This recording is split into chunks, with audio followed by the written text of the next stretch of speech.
तिक्ता परिहारस्तु शिष्टाचार प्रतिपालनम पुण्य प्राप्तेस्य निर्विघ्नो शास्त्रदौतेन संस्तुति।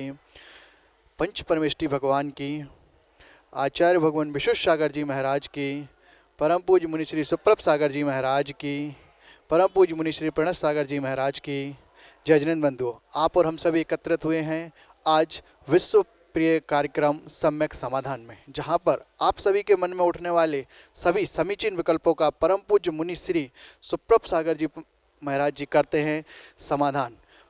हमें साक्षात पंचम परमेष्टि साधु परमेष्टि के रूप में मुनि श्री सुप्रभ सागर जी महाराज एवं प्रणत सागर जी महाराज का सानिध्य मिला है, जो हमारे मन में उठने वाले चाहे जो भी समीचीन विकल्प होते हैं उनका सम्यक समाधान करते हैं। वह आपका विकल्प या धार्मिक हो सकता है या किसी प्रकार का कोई भी विकल्प हो, उसका समाधान परम पूज्य मुनि श्री करते हैं। हम ज़्यादा समय ना लगाते हुए परम पूज्य मुनि श्री प्रणत सागर जी महाराज जी के चरणों में बारंबार नमोस्तु करते हैं और यह निवेदन करते हैं कि इस कार्यक्रम को आगे बढ़ाकर धर्म लाभ देने की कृपा करें। नमोस्तु भगवान, नमोस्तु भगवान, नमोस्तु। ओम नमः सिद्धेभ्य। नमः श्रीवर्धमानाय निर्धूतकलिलात्मने सालोकानान्तरोकानां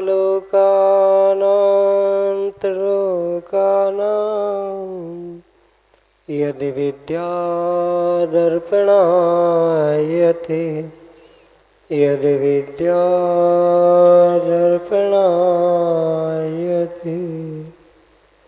पंच परमेष्टि भगवान की, परम पूज्य आचार्य भगवंत गुरुवर विशुद्ध सागर जी मुनि महाराज की, परम पूज्य मुनि श्री सुप्रभ सागर जी महाराज की।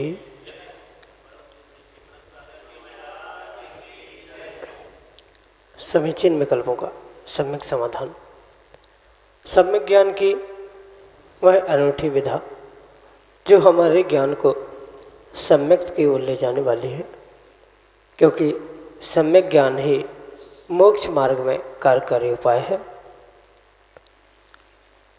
और वह आत्मसुख की प्राप्ति का एक अनूठा उपक्रम। समीचीन विकल्पों का सम्यक समाधान जो कि हम सभी आगम के परिप्रेक्ष्य में प्रतिदिन परम पूज्य आचार्य भगवंत गुरुवर विशुद्ध सागर जी महाराज के मंगल सुभाषित से उन्हीं के सुयुग से परम पूज्य मुनि श्री सुप्रभ सागर जी महाराज के मुखारबिंद से प्राप्त कर रहे हैं।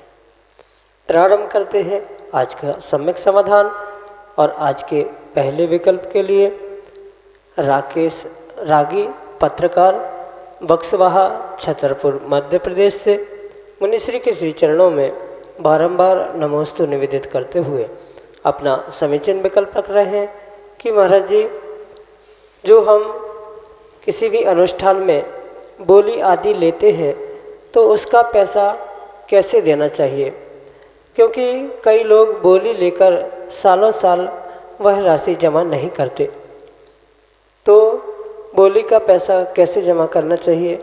हमारे समीचीन विकल्प का सम्यक समाधान करने की अनुकंपा करें। नमोस्तु महाराज जी, नमोस्तु। ओम नमः सिद्धम। परम पूज्य आचार्य भगवान गुरुवर विशुद्ध सागर जी महाराज की, परम पूज्य मुनि श्री सुप्रभ सागर जी महाराज की। जो बोलियों के निमित्त से दान देने का पुरुषार्थ जीव करता है, वह परिपूर्ण रूप से आगम के परिपेक्ष में उस व्यवस्था को समझते हुए ही करने की आवश्यकता। ये वर्तमान में जो व्यवस्थाएं प्रारंभ हुई है कि बोली तो ले लेना पर उसे जीवन भर किस्तों में, हफ्तों में जमा करते रहना, ये किसी भी प्रकार से आगम की व्यवस्था नहीं। बोली या दान जो भी हुआ करता है स्व शक्ति के अनुसार ही करना पड़ता है। अगर वह दान देने की शक्ति नहीं है या दान देने के लिए जो रकम या बोली है उतनी शक्ति नहीं है, तो हमें वह कार्य करना नहीं चाहिए। क्योंकि जब तक वह बोली के या दान के पैसे पूर्ण रूप से जमा नहीं किए जाते हैं, तब तक परिपूर्ण रूप से वह निर्माल्य के सेवन का ही दोष लगता है। जब तक जितनी अमाउंट की, जितनी रकम की वह बोली है, तब तक अगर उसका किसी भी प्रकार से प्रयोग किया जा रहा है तो वह निर्माल्य का ही भोग करने योग्य आचार्य भगवंतों ने समझा है। इसलिए जितनी बोली ली है या जितना दान करने की घोषणा जीव ने की है, तुरंत दान महाकल्याण, इसको ही समझते हुए दान, बोली आदि लेना करना आवश्यक है।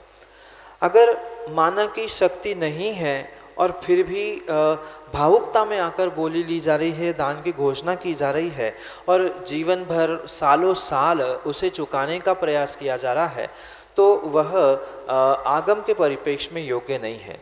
बोली उतनी ही लेनी चाहिए या दान उतना ही देना चाहिए जितनी तात्कालिक समय में हम उसका तुरंत भुगतान कर सके। ऐसी व्यवस्था हो तो ही वह दान देना चाहिए। आगम में स्पष्ट रूप से आचार्य भगवान कहते हैं कि जिसके पास शक्ति है वह शक्ति को छुपा के दान ना करे, और जिनके पास शक्ति नहीं है वह शक्ति से अधिक भी कभी दान ना करे। दान देना है तो अपनी शक्ति, अपनी जेब, अपना वर्तमान की अपनी परिस्थिति आदि सब कुछ समझते हुए ही उसे करने की आवश्यकता है। ना उससे अधिक करे, ना उससे कम करे।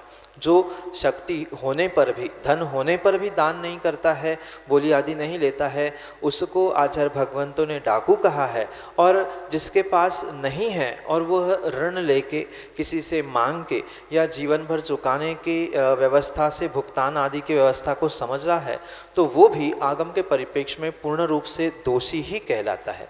क्योंकि ऐसी व्यवस्था आगम में नहीं है, और ऐसी व्यवस्था को जो किस्तों में, हफ्तों में या बांटते बांटते क्रम से देने की व्यवस्थाएं वर्तमान में बनाई जा रही है, वह परिपूर्ण रूप से निर्माल्य के सेवन की ही व्यवस्था है। क्योंकि जब तक पूरी रकम जो दान की घोषित की गई है उसका एक पै भी अगर घर में रखा जा रहा है या उसका किसी भी प्रकार से प्रत्यक्ष परोक्ष रूप से उपभोग किया जा रहा है, वह परिपूर्ण रूप से निर्माल्य के सेवन रूप ही दोष का पात्र बनने वाला होने से ऐसा कार्य कभी भी आगम के परिप्रेक्ष्य में ना करे। जितनी शक्ति है उतनी शक्ति से ही बोली ले। उससे अधिक बोली दिखाने के लिए ली जा रही है तो वह कहीं ना कहीं निर्माल्य के सेवन करने योग्य ही कार्य होने से आगम के परिप्रेक्ष्य में ऐसा कार्य ना करे। किस्तों में, हफ्तों में या अन्य प्रकार से भुगतान की जो व्यवस्था वर्तमान में बनाई जा रही है वह आगम की व्यवस्था नहीं है। आगम में तो स्पष्ट रूप से कहा है अपनी शक्ति के अनुसार दान दो और तुरंत दान महाकल्याण। अगर समय पे दिया गया दान है तो वह दूध के बराबर है, और समय बीतने के बाद, कई महीनों बाद, कई वर्षों बाद जो दिया जा रहा है वह खून के बराबर कहा गया है। इसलिए वह बोलियों की रकम आदि जितनी जल्दी हो सके उतनी जल्दी देनी चाहिए। उत्कृष्ट बात तो यही है, यहाँ पर बोली की घोषणा हुई, दान की घोषणा हुई, तुरंत वह रकम जमा करनी चाहिए। कुछ मिनट भी घर में उसका प्रयोग किया जा रहा है या प्रयोग नहीं भी किया हो पर रखी भी है तो वह भी परिपूर्ण रूप से भोग रूप ही, निर्माल्य के भोग रूप ही स्वीकार किया गया है। और निर्माल्य का सेवन करना यानी 60,000 वर्ष तक उस मल में, विष्ठा में कीड़ा बनना है, और उतना ही नहीं नरक निगोद भी पहुंचने की उसके निमित्त से संभावना हो सकती है। ऐसे कार्यों से आगम के परिप्रेक्ष्य में बचे। आगम में स्पष्ट रूप से ये व्याख्यान मिलता है कि जितनी शक्ति है, शक्ति के अनुसार तुरंत दान देने वाली रकम ही श्रेष्ठ दान है। वही आगम के परिप्रेक्ष्य में बोली लेना आदि आदि के रूप में स्वीकार किया है। शक्ति से अधिक करते हुए किस्तों में देना ये किसी भी प्रकार से योग्य नहीं। यही आपके लिए सम्यक समाधान। धन प्रसाद जैन, कर्रापुर, मध्य प्रदेश से मुनिश्री के श्री चरणों में बारंबार नमोस्तु निवेदित करते हुए अपना समीचीन विकल्प रख रहे हैं कि महाराज जी, भरत चक्रवर्ती का इतना बड़ा परिवार, इतनी बड़ी काया, इतनी विशाल सेना आदि 12 योजन की अयोध्या में कैसे बनते होंगे। हमारे समीचीन विकल्प का सम्यक समाधान करने की अनुकंपा करें। नमोस्तु महाराज जी, नमोस्तु। आगम के परिप्रेक्ष्य में जो योजन आदि के प्रमाण कहे गए हैं उसको व्यवस्थित रूप से समझने की आवश्यकता है। योजन मात्र एक प्रमाण या एक समान नहीं रहता है। जो योजन आदि है वहाँ क्षेत्र की गणना करने के लिए भिन्न प्रकार का योजन, जिसे सामान्य रूप से बड़ा योजन कहा जाता है, उससे क्षेत्र की गणना होती है। और जीवों की अवगाहना आदि जो होती है वह सामान्य रूप से छोटे योजन के परिप्रेक्ष्य में होती है। 4 कोस का छोटा योजन कहलाता है और 2000 कोस का बड़ा योजन कहलाता है। इस परिप्रेक्ष्य को समझे तो अयोध्या एक क्षेत्र है, स्थान है, और उस अयोध्या आदि क्षेत्रों का जब भी प्रमाण या जब भी माप किया जाएगा वह 2000 कोस की अपेक्षा से ही एक योजन गिनते हुए उसे समझने की आवश्यकता है। साथ में करणानियोग के परिप्रेक्ष्य में इन प्रमाणों को और विस्तार से समझने की आवश्यकता है। ये जितने भी प्रमाण होते हैं भले ही वह 12 योजन रूप ही उसका प्रमाण कहा जाता है अयोध्या का, पर समय समय तीर्थंकरों की जैसी अवगाहना बदलती रहती है वैसे ही वहाँ उनकी अवगाहना के अनुसार योजन का प्रमाण बदलता है। समझना, जो 12 योजन का स्थान लिखा है प्रत्येक काल में वह 12 ही योजन की अयोध्या रहेगी, पर योजन का जो प्रमाण है उसके लिए जो गणित किया जाएगा वहाँ पर गणित करते हुए भिन्न भिन्न प्रकार से उस गणित को करने की आवश्यकता है। जैसे आचार्य भगवंत स्पष्ट कहते हैं कि 3 प्रकार के प्रमाण होते हैं, जो उच्छेदांगुल, प्रमाणांगुल और आत्मांगुल के भेद से 3 प्रकार से होने से उसके अनुसार ही तात्कालिक उन प्रमाणों को या योजन आदि की व्यवस्था को समझा जा सकता है। जब भी तीर्थंकरों के काल बदलते हैं या तीर्थंकरों की अवगाहना के निमित्त से भिन्न भिन्न प्रकार का परिवर्तन देखने में आता है। ये तो आप भी जानते हैं, आदिनाथ भगवान प्रथम तीर्थंकर, उनकी अवगाहना भिन्न थी और महावीर भगवान की अवगाहना भिन्न थी। भले ही उनके अवगाहना में अंतर था, पर जो क्षेत्र के प्रमाण कहे गए हैं वह प्रमाण किसी भी प्रकार से बदले नहीं है। बदला इतना है कि जो उन जीवों का आत्मांगुल से प्रमाण होता है। माना कि 500 धनुष के तीर्थंकर भगवान थे तो उनके आत्मांगुल से ही उनके योजनों का प्रमाण निकाला जाता था, क्योंकि इस विषय में करणानियोग के गहरे सिद्धांतों को समझने की आवश्यकता है। पर सामान्य रूप से ये बात समझे कि जो एक अंगुल प्रमाण कहा जाता है वह अपने आत्मांगुल से बनाया जाता है, और जिस काल में यानी भरत चक्रवर्ती का जो आत्मांगुल है या आदिनाथ भगवान का जो आत्मांगुल है उस हिसाब से ही योजन का प्रमाण तय होता है, उसी हिसाब से कोस बनते हैं और उसी हिसाब से फिर वह क्षेत्र की अवगाहना समझने योग्य होती है। क्षेत्र कम बड़ आदि सब कुछ होगा, पर फिर भी जो 12 योजन का कहा गया है वह उतने ही प्रमाण का रहेगा। मात्र वहाँ अयोध्या आदि नहीं, अपितु जो तीर्थंकर भगवंतों के समोचरण हैं उनकी भी अवगाहना, उनका भी क्षेत्र कम ज़्यादा आदि होते हुए देखने में आता है।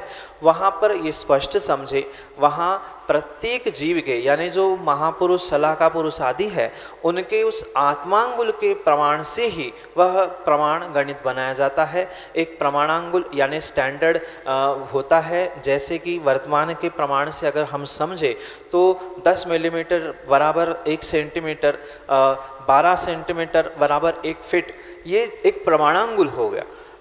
फिर जो जीव का स्वयं का अंगुल है उस अंगुल को लेते हुए जो नाप किया जाता है वह आत्मांगुल होता है, और उस आत्मांगुल प्रमाणांगुल से भी और एक उच्छेदांगुल भिन्न होता है। तो जीव के अपने स्वयं की शरीर की अवगाहना से ही वह आत्मांगुल तय होता है, और उस आत्मांगुल से ही पुनः क्रम से वह कोस, योजन आदि बनाते हुए वह भिन्न भिन्न प्रकार का देखने में आता है। इसलिए भले ही परिवार कितना ही बड़ा हो, भरत चक्रवर्ती की अवगाहना 500 धनुष थी, तो 500 धनुष के अपेक्षा से ही वह आत्मांगुल निकलेगा और उस आत्मांगुल के हिसाब से कोष योजन आदि निकलेगा। इसलिए ये विकल्प करने की आवश्यकता नहीं है। इतना बड़ा परिवार इतने थोड़े स्थान पर कैसे अवगाहित होता होगा? उनकी अपेक्षा से वो थोड़ा स्थान नहीं है। आपकी अपेक्षा से, चाहे हो सकता है आपने छोटे कोष से देखा हो या अन्य प्रमाणों से समझा हो, पर आगम के परिप्रेक्ष्य में ये समझते हुए ही आपको विकल्प छोड़ते हुए निर्णय करना होगा। आत्मांगुल से ही वह योजन आदि की व्यवस्था बनती है। यही आपके लिए सम्यक समाधान। श्रीमती आशा जैन, वंडा, मध्य प्रदेश से अगले समीचीन विकल्प के लिए हमारे सामने। नमोस्तु महाराज जी, नमोस्तु महाराज जी, नमोस्तु महाराज जी, नमोस्तु महाराज जी। समिति और गुप्ती में क्या अंतर है? नमोस्तु महाराज जी। असुहादो विनिवित्ति सुहे पवित्तीय जान चारित्र। इस प्रकार से चारित्र की परिभाषा करते हुए आचार्य नेमिचंद स्वामी कहते हैं कि अशुभ से बचते हुए जो शुभ में प्रवृत्ति है उसे चारित्र कहा। यानी चारित्र को हमें दो प्रकार से समझने की आवश्यकता है। एक निवृत्ति मूलक चारित्र होता है और एक प्रवृत्ति मूलक चारित्र होता है। जो अशुभ से निवृत्ति है वह निवृत्ति मूलक चारित्र होता है और शुभ में जो प्रवृत्ति है वह प्रवृत्ति मूलक चारित्र होता है। यानी कि सीधी भाषा में कुछ करने रूप चारित्र होता है और कुछ नहीं करने रूप चारित्र होता है। जो नहीं करने रूप यानी निवृत्ति रूप चारित्र होता है उसे भिन्न प्रकार से समझना होगा, जिसे सामान्य रूप से आचार्य भगवंतों ने गुप्ती के रूप में स्वीकार किया गया है। और प्रवृत्ति के रूप में अगर कहा गया है, कुछ करने रूप करने कहा गया है, तो वहाँ पर 5 समिति का व्याख्यान प्राप्त होता है। जहाँ इरिया, भाषा, ऐषणा आदि समितियों का पालन कहा गया है कि शोधन करते हुए भोजन आहार ग्रहण करे, शोधन करते हुए इरिया समिति से गमनागमन करे आदि रूप जो प्रवृत्ति मूलक चारित्र कहा है वह समिति के रूप में स्वीकार करना होगा। और वही अपने मन, वचन, काय इनके उन अशुभ परिणाम परिणति को भीतर ही भीतर छुपाते हुए उससे निवृत्ति प्राप्त करते हुए या अशुभ योगों से दूर होने का जो कार्य किया जा रहा है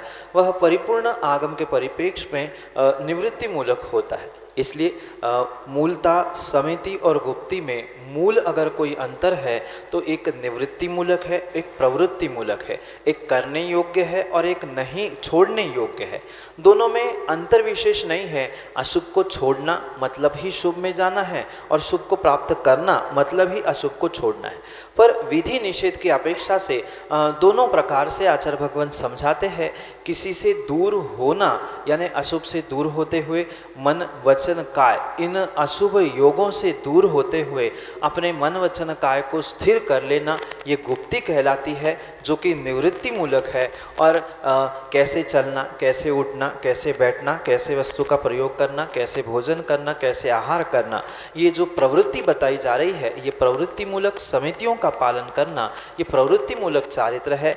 यही मूल रूप से इन दोनों में अंतर है और यही आपके लिए सम्यक समाधान। प्रतिष्ठाचार्य पंडित अजित जी शास्त्री, ग्वालियर, मध्य प्रदेश से अगले समीचीन विकल्प के लिए हमारे सामने। नमोस्तु गुरुवार, नमोस्तु गुरुवार, नमोस्तु गुरुवार। ये आज के परिप्रेक्ष्य में बहुत सारे लोग अपने शरीर में परिवर्तन करा करके, जो हमारी जैन परंपरा में 3 लिंग हैं, नपुंसक लिंग, स्त्री लिंग और पुरुष लिंग, लिंग परिवर्तन करा लेते हैं।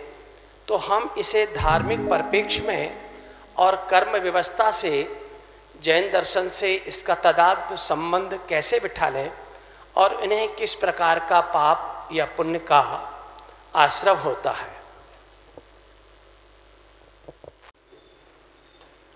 पंडित प्रवर, इस बात को आगम के परिप्रेक्ष्य में बहुत अच्छे से समझने की आवश्यकता है। व्यक्ति कितना भी और किसी भी प्रकार से अपने शरीर, इंद्रिय आदि के निमित्त से छेड़खानी कर ले, पर वह करणानियोग या आंतरिक रूप से कभी भी लिंग परिवर्तन, वेद परिवर्तन नहीं कर सकता। और ये भी अवश्य समझे, कहीं ना कहीं भीतर उस वेद का परिणमन चलने के कारण से ही जीव वैसे भाव करते हुए उन लिंगों को प्राप्त करने का प्रयास करता है। क्योंकि जैसे लिंग के दो भेद है, ऐसे ही वेद को भी आचार्य भगवान ने दो प्रकार से स्वीकार किया है, एक भाव वेद और एक द्रव्य वेद, द्रव्य लिंग और भाव लिंग।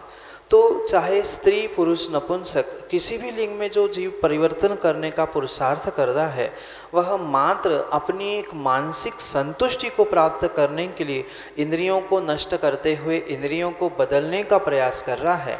पर वह आगम के परिप्रेक्ष्य में जिस द्रव्य लिंग को प्राप्त करके आया है उसी लिंग में ही रहेगा। ये किसी भी प्रकार से आगम के परिप्रेक्ष्य में संभव हो ही नहीं सकता। क्योंकि जीव जिस कर्म के उदय से, नाम कर्म के उदय से जिस लिंग को, जिस जाति आदि को प्राप्त करता है, उसकी जाति, उसका लिंग उसी पर्याय में किसी भी प्रकार से नहीं बदल सकता। ये परम सत्य है कि नाम कर्म की उत्तर प्रकृतियाँ परिवर्तित होती है, पर वह जो वेद का भी परिवर्तन आगम में स्वीकार किया गया है, वह मात्र भाव वेद का परिवर्तन स्वीकार किया गया है। द्रव्य वेद जो था, जो है, वही रहेगा तात्कालिक पर्याय के निमित्त से। जैसे एक सामान्य दृष्टांत से इस विषय को हम समझ सकते हैं। माना कि कोई पंचेंद्रीय जीव है और किसी एक्सीडेंट में या किसी ने बुद्धिपूर्वक अपनी दोनों आँखों या दोनों कानों को फोड़ दिया, तोड़ दिया, निकाल दिया, तो क्या वह अपनी आँखों को निकालने से, आँखों को फोड़ने से क्या कभी चार इंद्रिय हो सकता है? कभी नहीं हो सकता। वह तो पंचेंद्रीय जाति नाम कर्म का, जीव का उदय होने के कारण से उसमें तो किसी भी प्रकार से परिवर्तन नहीं होने वाला। वह मात्र अपनी आत्म संतुष्टि के लिए ऐसा कार्य कर रहा है। बिल्कुल यही परिणमन उन लिंग परिवर्तन करने वाले जीवों के विषय में समझने की आवश्यकता है। वे मात्र अपनी मानसिक संतुष्टि करने के लिए ऐसा कार्य करते हैं। और जहाँ जहाँ जिन जिन जीवों ने किया है उसके पीछे भी आप एक गहरा चिंतन करते हुए ये समझने का प्रयास करें, जिन जीवों ने किया है कहीं ना कहीं उन लिंग के निमित्त से या शारीरिक रूप के निमित्त से उनके करियर में कहीं ना कहीं अड़चनें आ रही थी, कहीं ना कहीं और विकृतियां आ रही थी। इस कारण से वह उससे बचने के लिए उन्होंने ये कार्य किए हैं। ये आपको उन जीवों के विषय में चिंतन करते हुए समझ में आ सकता है। भले ही वे संतुष्ट होकर, खुश होकर ये मान रहे हैं कि हमने लिंग परिवर्तन किया है या हम ऐसा कर रहे हैं, पर आगम के परिप्रेक्ष्य में वे कभी भी द्रव्य लिंग को नहीं बदल सकते हैं। लिंग का, वेद का परिवर्तन होना स्वीकार है, पर वह मात्र भाव वेद, भाव लिंग की अपेक्षा से है। द्रव्य लिंग, द्रव्य वेद किसी भी प्रकार से एक पर्याय में बदल ही नहीं सकता। अन्य भी अगर कहीं आपको ऐसी घटनाएं देखने में, सुनने में आ रही है, तो उसके भी आगम के परिप्रेक्ष्य में पुष्टि करने की या उसके विषय में भी निर्णय करने की आवश्यकता है। ऐसा हो ही नहीं सकता। कुछ जीव कुछ पहले थे, कुछ अन्य लिंग के थे, पुनः मरते समय या अन्य समय में वे भिन्न लिंग, भिन्न वेद को प्राप्त करते हैं। ये द्रव्य लिंग से संभव नहीं है। आगम के परिप्रेक्ष्य में ये भावलिंग, भाव वेद की अपेक्षा से तो होना स्वीकार किया जाता है। और ये भी बात साथ में अवश्य ध्यान रखें, जो जीव ऐसा कार्य करता है लिंग परिवर्तन का, वह नियम से पापाश्रव को ही प्राप्त होता है। और मैं तो कहता हूँ कि वह नपुंसक लिंग को ही प्राप्त करता है, क्योंकि नपुंसक लिंग का ही लक्षण बताते हुए या नपुंसक वेद का ही लक्षण बताते हुए आचार्य भगवान कहते हैं, जहाँ दोनों स्थानों में रवण के भाव हो रहे हैं वही नपुंसक लिंग, नपुंसक वेद होता है। तो जो मिला है वह उसको प्राप्त ना करते हुए अन्य को प्राप्त करने के जो भाव है, वर्तमान में मिला हुआ भी भोग नहीं पा रहा है, जो नहीं मिला है उसे प्राप्त करने के भाव है वो भी नहीं भोग पा रहा है। तो दोनों के चक्कर में वह सब कुछ छोड़ते हुए आने वाले समय में नपुंसक लिंग, नपुंसक वेद जैसे उस पाप आश्रव को ही प्राप्त करेगा और उसका ही उदय वह प्राप्त करेगा। इसलिए ये अवश्य समझे, आगम की ये कोई भी व्यवस्था नहीं है। वह कितना ही शरीर में परिवर्तन कर ले, पर वह जिस जाति में जन्मा है, यानी पंचेंद्रीय जाति में जन्मा है, जिस नाम कर्म को लेके जन्मा है, उसी में ही रहेगा, उसमें परिवर्तित नहीं होगा। और एक बात अच्छी आपसे कहूँ तो जो कुछ शरीर में अधिक या कम अंग वाले जीव होते हैं तो उनको भी आगम में निषेध किया है। जैसे अभिषेक करने के लिए कोई अधिक अंग वाला हीन अंग वाला व्यक्ति पहुंचता है, भले ही दिव्यांग लगा के पहुंच रहा है तो उसे स्वीकार नहीं किया जाता। अधिक अंग बड़ा है, उंगली बड़ी है, उसे काट कर भी पहुंचा जाता है तो वो भी आगम के परिप्रेक्ष्य में पूर्ण रूप से शरीर से योग्य स्वीकार नहीं किया जा सकता। फिर जब उसने परिवर्तन किया फिर भी आगम में नहीं स्वीकार, तो वह द्रव्य लिंग बदलने से कभी भी उनका लिंग बदला हुआ आगम स्वीकार नहीं करेगा। बहुत सारे वर्तमान के वैज्ञानिक या बहुत सारे जीव कुछ भी कहते रहे पर आगम इस बात को स्वीकार नहीं करता। यही आपके लिए सम्यक समाधान। श्रीमती ममता जैन बंडा मध्य प्रदेश से अगले समीचीन विकल्प के लिए हमारे सामने। नमोस्तु महाराज जी। मन को कैसे शांत रखें और समता भाव कैसे लाएं? नमोस्तु महाराज जी। मन बड़ा चंचल है, उसे कैसे मैं समझाऊं? ये बहुत सारे जीवों का विकल्प होता है कि कई सारे कार्य करते हुए आकुलित व्याकुलित परिणाम होने के कारण से जीव अपने मन को शांत नहीं कर पाता, समझा नहीं पाता और पता नहीं नाना प्रकार के संकल्प विकल्प में उलझते हुए प्रति समय प्रतिपल पाप का ही, कर्मों का ही आश्रय बंद करता। वहाँ पर ये भी समझने की आवश्यकता है कि मन कोई ऐसी सामग्री, ऐसी वस्तु तो है नहीं कि जिसे किसी ताले में डालकर शांत किया जाए या बंद किया जाए। अगर मन का परिणमन ही बंद हो जाएगा तो मनुष्य का विवेक, मनुष्य की बुद्धि भी नष्ट हो जाए। इसलिए ये अवश्य समझे कि मन तो पूर्ण रूप से शांत छद्मस्त अवस्था में यानी संसारी अवस्था में हो ही नहीं सकता। अगर मन पूर्ण रूप से शांत हो ही गया तो दो बातें हो सकती है। एक तो मनुष्य पुनः विवेकहीन हो सकता है, मनुष्य ही नहीं बचेगा, या दूसरी बात है वो सीधा भगवान बनेगा, क्योंकि भगवान के पास भी मन नहीं होता। तो वर्तमान में ना भगवान बनना संभव है, ना विवेक से रहित होकर जीना इंसान बन के वो भी संभव नहीं। इसलिए अवश्य समझे, मन को शांत करने का मतलब बिल्कुल उसे बंद करके रखना नहीं है, अपितु मन में जो अशुभ परिणमन हो रहा था, मन में जो अशुभ चिंतन संकल्प विकल्प आ रहे थे, जिसके कारण से जीव को कर्मों का और विशेष करके पापों का आश्रय बंद हो रहा था, उसे रोकने का प्रयास करना ही एक प्रकार से मन को शांत करना है। इसलिए प्रति समय अगर हम जीव पुरुषार्थ करते हुए कहीं न कहीं स्वाध्याय का आलम्बन लेगा तो कुछ अंशों में मन शांत अवश्य ही हो सकता है। मैं कुछ अंशों में इसलिए कह रहा हूँ, पूर्ण मन संसारी अवस्था में शांत हो ही नहीं सकता। कहीं न कहीं अशुभ नहीं तो शुभ में वह परिणमन करेगा। तो अशुभ की जगह अगर हम उसे शुभ में लगाएंगे तो हम कम से कम पाप की जगह पुण्याश्रय को प्राप्त होंगे। जो बहुत आकुल व्याकुल परिणाम हो रहे थे उसकी कुछ अंशों में मंदता भी हो सकती है। इस कारण से ये अवश्य समझे कि मन को शांत करने के लिए जैसे हाथी को शांत करने के लिए अंकुश लगाया जाता है, ऐसे ही मन को भी शांत करने के लिए अगर हम ज्ञानांकुश लगाएंगे तो वह नियम से कुछ अंशों में शांत अवश्य ही हो सकता है। ज्ञानांकुश का अर्थ ही स्वाध्याय करना है। भले ही हम कठिन ग्रंथों को नहीं समझ पा रहे हैं, पर सामान्य रूप से जो हमें समझ में आ रहा है ऐसे उस अनुयोगों को भी अगर हम समझेंगे तो नियम से वह हमारे लिए मन को कुछ हद तक, कुछ सीमा तक शांत करने के लिए या उसको व्यवस्थित करने के लिए कार्यकारी उपाय बन सकता है। इसलिए ऐसा ही पुरुषार्थ करें। प्रति समय पुरुषार्थ करते हुए मन को शुभ चिंतन देने का प्रयास करें, स्वाध्याय में वृद्धि करें। स्वाध्याय नहीं करते हैं तो जिस अनुयोग में रुचि है उस अनुयोगों को पढ़ने का, समझने का, समझाने का प्रयास करें। तो कभी कभी हम उन स्वाध्याय में पढ़े हुए बातों को याद करते हुए मन को शांत करते रहे। और ये एक सूत्र जीवन में याद रखें कि माँ आश्रव जारी है। अगर आश्रव जारी है, अगर हम अशुभ सोचेंगे तो अशुभ आश्रव होगा और शुभ सोचेंगे तो शुभ आश्रव होगा। ऐसा निर्णय करते हुए हम मन को अशुभ चिंतन से शुभ की ओर ले आए तो वह भी कुछ अंशों में शांति को देने वाला हो सकता है। यही आपके लिए सम्यक समाधान। जय जिनेंद्र बंधुओं, उम्मीद है आप सभी को मिल गया होगा आपके समीचीन विकल्पों का सम्यक समाधान।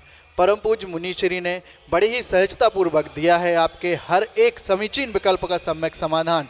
और आप हमें प्रतिदिन की भांति YouTube चैनल सुप्रभ उवाच पर यह कार्यक्रम आप प्राप्त कर सकते हैं, यह कार्यक्रम देख सकते हैं। अगर आपको अच्छा लगता है तो आप इसको लाइक, सब्सक्राइब एंड शेयर करें इस चैनल को, और जिससे इस ज्ञान की वृद्धि हो और आपको पुण्य की अनुमोदना हो। अगर आप जितने लोगों को यह चैनल दिखाएंगे, जितने लोग आपके इस कार्य से, जितने लोग धर्म के द्वारा जुड़ेंगे, उन सभी का आपको पुण्य प्राप्त होगा। अतः आप हमें कोई भी विकल्प हमें भेज सकते हैं। हमारा व्हाट्सएप नंबर है 8707548811। आप इस नंबर को फिर से एक बार लिख सकते हैं, 8707548811। जय जिनेंद्र बंधुओं।